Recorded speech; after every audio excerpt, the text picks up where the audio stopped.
Welcome, I'm Darren, and I'll be your guide today as I look at 1996 Pinnacle football cards. This set was the follow-up to a really impressive 1995 set where they had kind of finalized reforming Pinnacle. It started off as a great card design, kind of aged. In 1994, it rebuilt itself into something else, and then in 1995, they really got all the pieces together to make the card great. It wasn't perfect, but it was right at the doorstep. Really, the card front, I think, was as close to perfect as they could get. Card back needed a little bit of work. So 1996 was going to be an interesting thing to see just exactly how they would evolve the card moving forward. And in 1994, they had made a card that was a three-quarter bleed with this big triangle of gold foil down at the bottom. Unfortunately, the triangle, which is the Pinnacle, was a little bit overpowering on the card. Otherwise, it was a great card. And in 1995, they abandoned that triangle down at the bottom, and it just pulled the whole card together and made it great. Well, in 1996, they decided to bring that Pinnacle back for whatever reason. And in this case, part of the reason that they did it was they created a foil treatment in it which used their Dufex technology. Now, it's kind of intricate because they have a little football player, a little quarterback, and then there's a radiation out from the football, which is just below the Pinnacle, slightly off from the actual point of the Pinnacle. So all the detailing inside is really cool. You don't really notice it too well, but if you take the time, it is fun to look at. Otherwise, the card is really good. They were doing a better job with selecting images, so the images were strong, and that whole gold foil element at the bottom didn't overpower it. Now, was it as slick and as smooth as the 1995 design? No, not so much. It was it wasn't quite as refined as the previous year, but still, they were doing good cards. Not the greatest card, but they were still doing pretty good cards. So there's that. Now, on the card back, it's a little bit different. In the previous 2 years, they'd done horizontal card backs. Here they did a vertical card back that used more design. And in all of that design, they created a much better card back than just about any card back they'd done.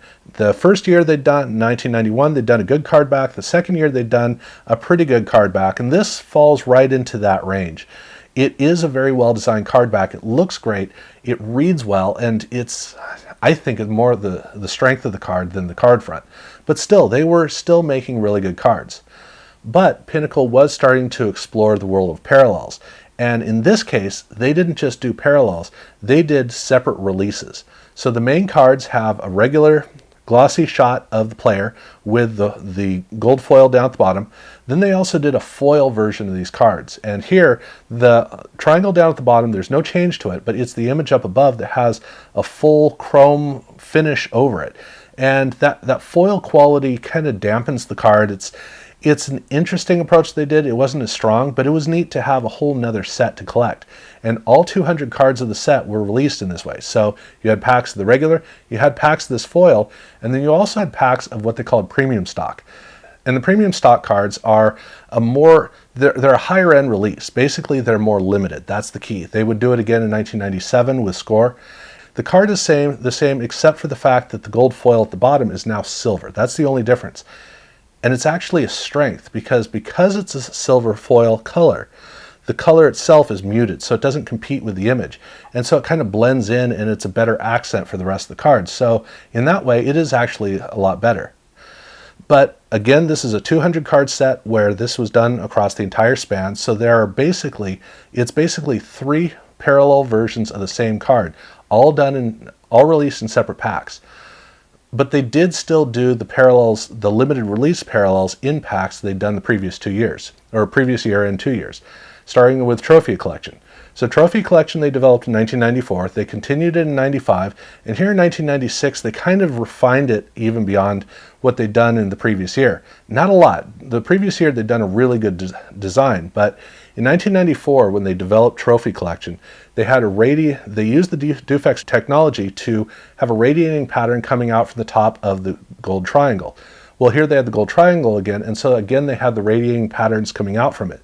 But here, the finite level of the Dufex printing was such that it's almost like a satin finish, all of those radiating patterns. And then the player is very dynamic compared to that. So it's a really cool appearance. But also, they changed the gold foil so that it's Dufex. It's gold, but it's Dufex. And they didn't change the whole pattern inside. So even though the pattern looks a little bit different because of the technology of the printing, the pattern within it is not the same as the pattern on the outside. So you actually have two radial patterns. You have one on the upper part coming out of the top of the triangle. You have another one inside the triangle, a little bit offset coming from the football. So kind of interesting that they did that. And like the previous year, 1995, where they had done a parallel of the trophy collection, which is called Artist Proof, here in 1996, they actually made their Artist Proof cards a parallel of the premium stock cards. So it has the silver foil on the bottom, and then it has in gold hollow foil an arcing Artist Proof above that. So it's just a more limited release of the way that the premium stock cards looked. Otherwise, it's the same. And that, again, was the whole 200 card set. So unlike in 1995, where one of the cards was done in slightly different than all the rest, here all the cards were done at the same rate for both the trophy collection and for the Artist Proof cards.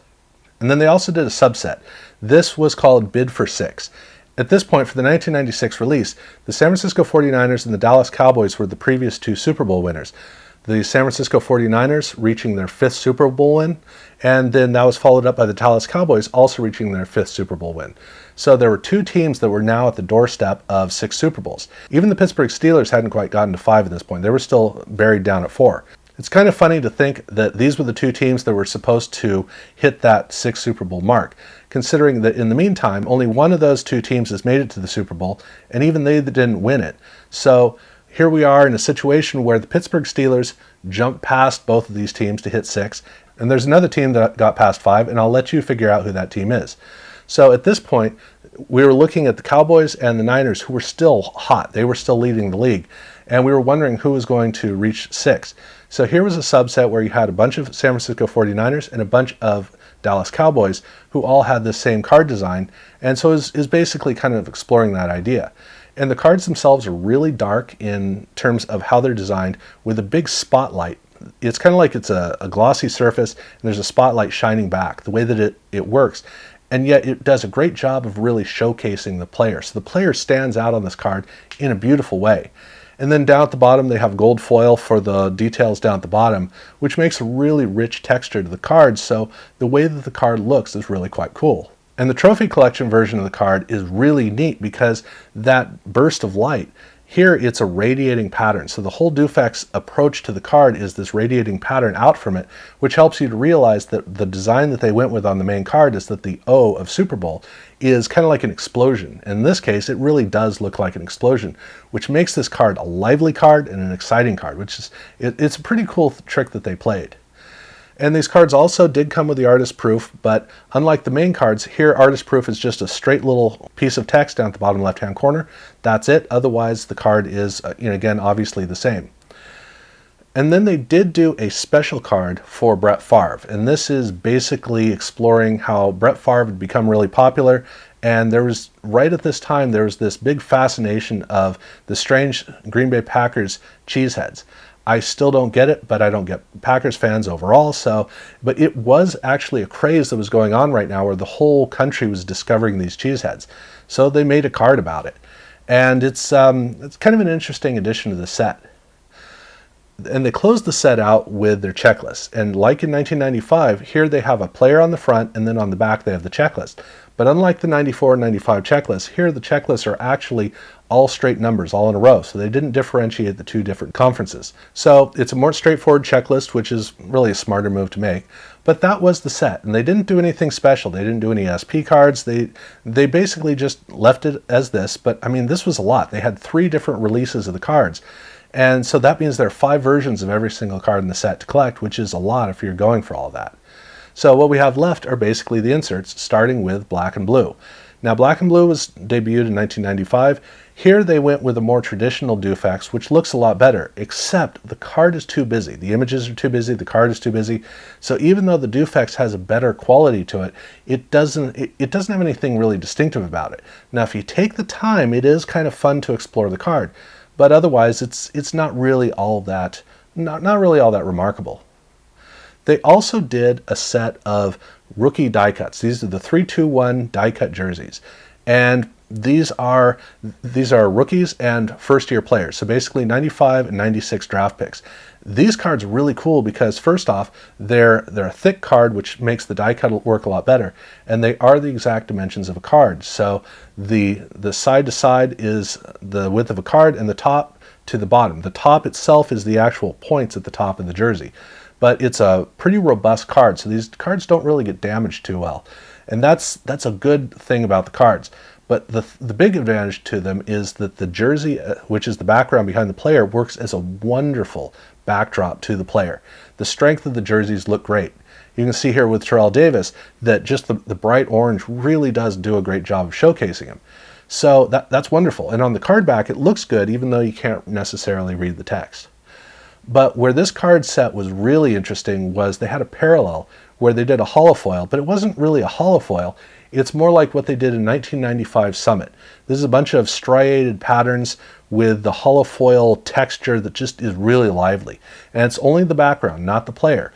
So in a certain light, the player is the strong point of the card, and then you move it and the player disappears as the whole jersey just comes to life. So really, really cool cards. And then they did a set called On the Line, and this is referring to the sidelines because these are wide receivers. So it's a whole set of wide receivers done with Dufex, and here the Dufex is just about at its height. Now the picture of the player up above, it helps that they kind of blurred the background so it's not as dominant, but the image up at the top isn't really all that monumental. But it's down at the bottom where they have the really rich orange yellow color and the computer generated horizon line. All of that stuff is just, it's really powerful, really vibrant, and just electric in terms of its light. So it's a really cool card. Not necessarily the most interesting, but they do look really, they're wonderful shiny objects. That's really the strength.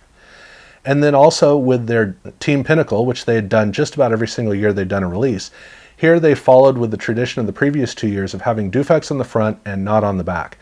Now in 94 they'd done it in both ways, but here they, unlike even in 95, here they did not have any chrome finish on the back. The back is a normal print. It's only the Dufex on the front that's distinctive.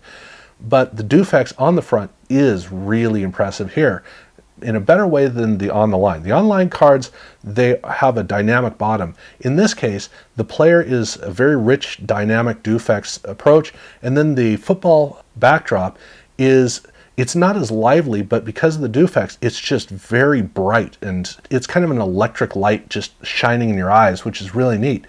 And then when you turn the card over, as a contrast to that, because it's just a regular print, the rich colors really stand out on the card back. So the Dufex in the card front helps the card back. Kind of cool. And then they closed out all of the inserts with a very ambitious set. This was called Double Disguise. And Double Disguise was something that was also done in 1996 Ultra Sensations. Now with them, they did a whole 100 card set. It was really crazy. Here, they only did a 20 card set, but they used 5 different players. And the idea is every player is on the front and the back of one card, and then they are on the front of 3 other cards, and they are on the back of 3 other cards. But mathematically, that means that you can't have every single player on the back of every other player. So the 5 players are Emmitt Smith, Kerry Collins, Steve Young, Dan Marino, and Brett Favre. And so you have 4 Emmitt Smith cards where he's on the front, and on the back are only 3 players, which means Kerry Collins is not featured on the back of an Emmitt Smith card. Now, interestingly, with these two, Emmitt Smith is not on the back of one of the Kerry Collins cards. But you have a similar situation with Favre, Marino, and Young, where between them, they're not on the back of one of the cards of the other 2 players, and then on the backs of their cards is missing one of the other players. So it's kind of weird. If you're trying to get it so that you have every player on the front and on the back of every other player, you're going to be missing out on every single case. Follow the card numbers, everything will be fine, but there is a bunch of pairings that are missing. That's just mathematically, that's the way that it works. So it almost gets a little bit confusing, and yet at the same time, it's a lot of fun. So it is an interesting set, but that was 1996 Pinnacle. It wasn't too off the wall. And there is only one other thing to talk about for 96 Pinnacle, which is not a release with their main set. In fact, it's not even an American release. It's something they did with Bimbo Bread down in Mexico. And down there, they did a release of really small cards that they called Magic Motion. These are lenticular cards, so they have a changing image. and it's more difficult to find because of the fact that they were released only south of the border. But these cards also do exist, and that was kind of the close of the 96 Pinnacle year. I did mention in the 95 video about the 96 Super Bowl cards. Those are really 95 cards. Go back and watch that video if you want to know about them. Otherwise, this is kind of the close of it. And it was a pretty good year. It wasn't quite at the level of 95, but fortunately 97 was coming up to make amends. And they didn't really need to make big amends, but they did. That was a fun set. So definitely watch out for that video. Check out the other ones if you haven't seen them already. Obviously subscribe if you haven't done so already. And yeah, thank you very much for watching.